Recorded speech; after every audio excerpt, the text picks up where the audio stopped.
Michelle here in the Ginger's Kitchen. We are getting ready to make some homemade hummus. I've already got 1 can of rinsed chickpeas boiling in a pan for about 20 minutes with a half a teaspoon of baking soda. So while that's going, I've got my little blender here, food processor. I'm gonna take 1/2 cup of tahini. And if you don't know what tahini is, it's basically sesame seed butter.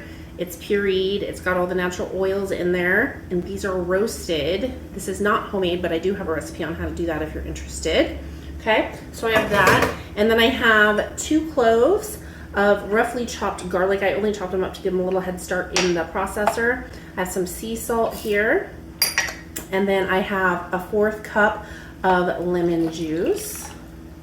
So what I'm gonna do is I'm gonna puree this, and I'm gonna let it sit for that time that our chickpeas are boiling, just for those flavors to kind of come together, and then we can do the next step. I'm just going to puree this.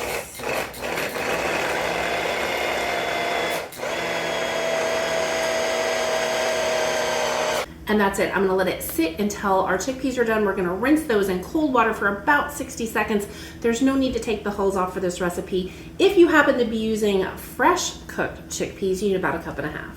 Now my chickpeas are draining after their cool water. I'm gonna take 2 tablespoons of ice cold water. Yes, that's ice cold water. It helps pull things together. If your tahini is really thick, you might do 2 to 4 tablespoons. I'm gonna do 3 actually to start off with because mine was kind of thick.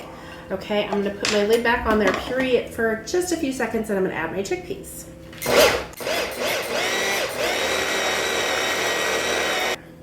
I'm just gonna add those in. Try not to make a huge mess. I do that from time to time. I'm still human.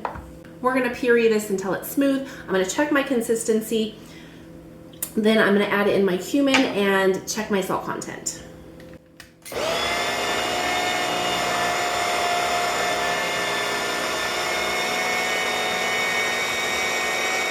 What I wanna do, I can see that some of the chickpeas need to get pushed down. I can already see that it's a little thick. So even with this on there, I'm gonna take 1 more tablespoon of water. And since the lid is off right now, I'm gonna take the opportunity to go ahead and add my cumin. That's 1 teaspoon. You can adjust that to your taste too. I happen to like a lot, so I might just go ahead and add some more. Okay, then we're gonna puree it some more.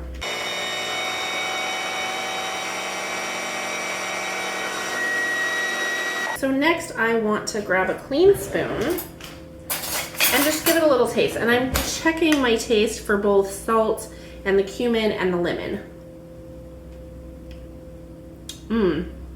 No, I think that's perfect.